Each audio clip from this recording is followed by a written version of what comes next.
Hello everyone. So Russia is very rich in its history, and the Russians have expressed about their love to their history by building monuments.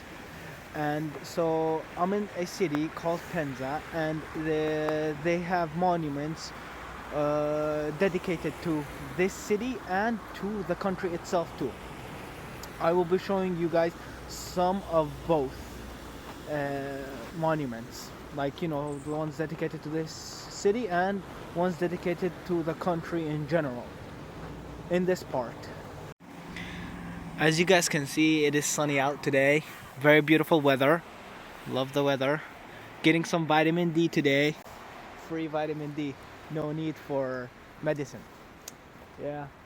So the first monument that I'll be showing you guys are the first settlers of this city that I'm living in, called Penza. So this is the first monument that I'm showing you guys. This one is dedicated to the first settlers of Penza.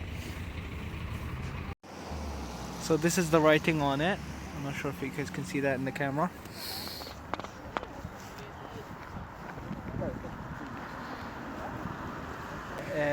The first settlers are the people that ordered to build this city over the Sura River. Right now I will show you guys it. It's over that deck over there. Important things important. So this monument, it actually symbolizes two main things. First of all, the fate and destiny of the settlers of Penza and the defense of the southeast borders of the Russian state from the raids of the Eurasian nomads in the second half of the 17th century. As you guys can see, there's a spear, a horse, a man, and a plow. So the plow symbolizes farming, the spear symbolizes a warrior, and the horse, it took part in both war and in farming. Now I'm showing you guys the Sura River.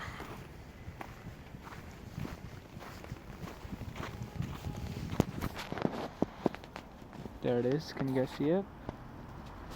It's frozen right now. Yeah. All right. And behind this monument, there's another monument that's over there. And now I will go there. So this is the next monument. It's next to the monument of the first settlers. The first settlers is over there. This is the one that's right after it. It is beside a very busy street, so don't mind me. Alright. A bell tower with a cannon at the site of the fortress tower. The composition includes a fragment of the fortress wall with a bell tower near which a cast iron mortar cannon is installed. So this is the cannon and this is the bell tower.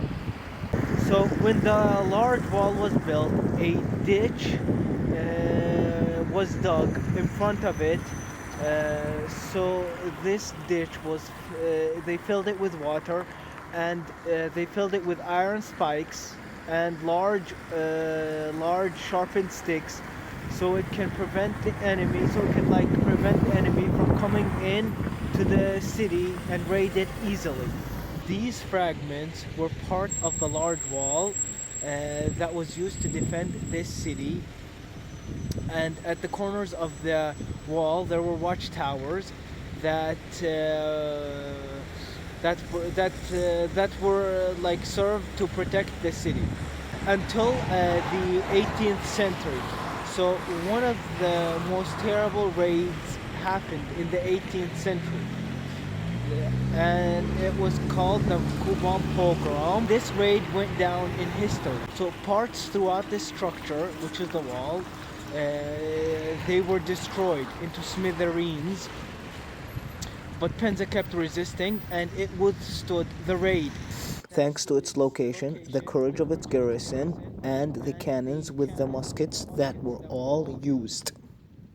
unlike most fortresses of the eastern Russian border, they were destroyed. So right now I'm going to the next monument. It is Lenin, Monument of Lenin in Penza, Russia. We're getting there.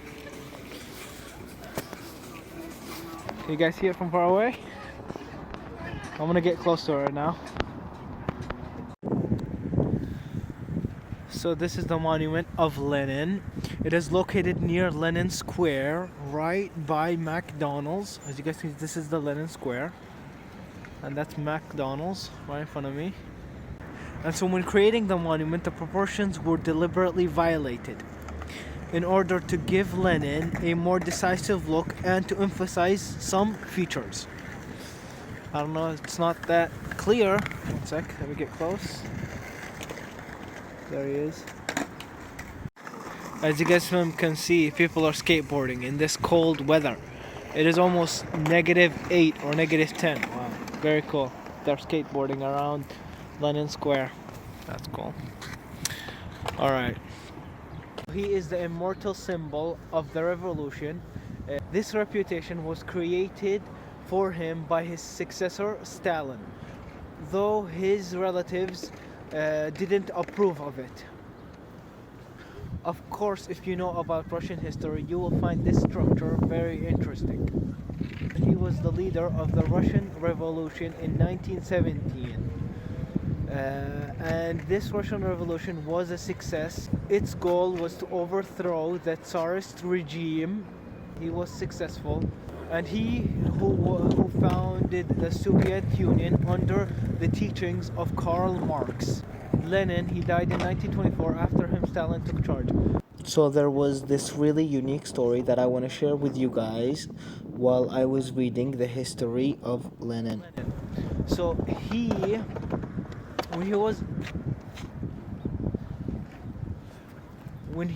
when Lenin was in jail, he used to send secret letters outside by writing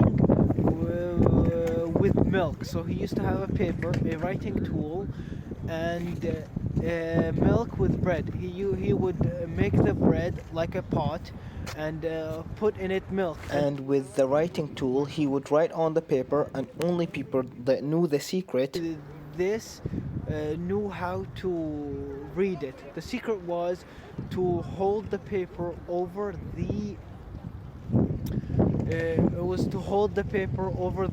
over a fire, and you can see the writings. It's very, very smart. So this is him from close up.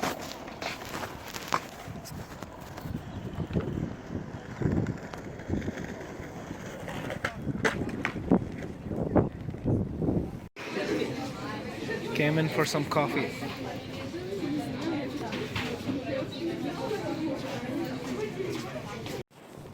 So I had my cup of coffee. Right now we're going to the last monument. So right now I'm looking for the last monument, which is Pushkin. I'm going there right now. Yeah.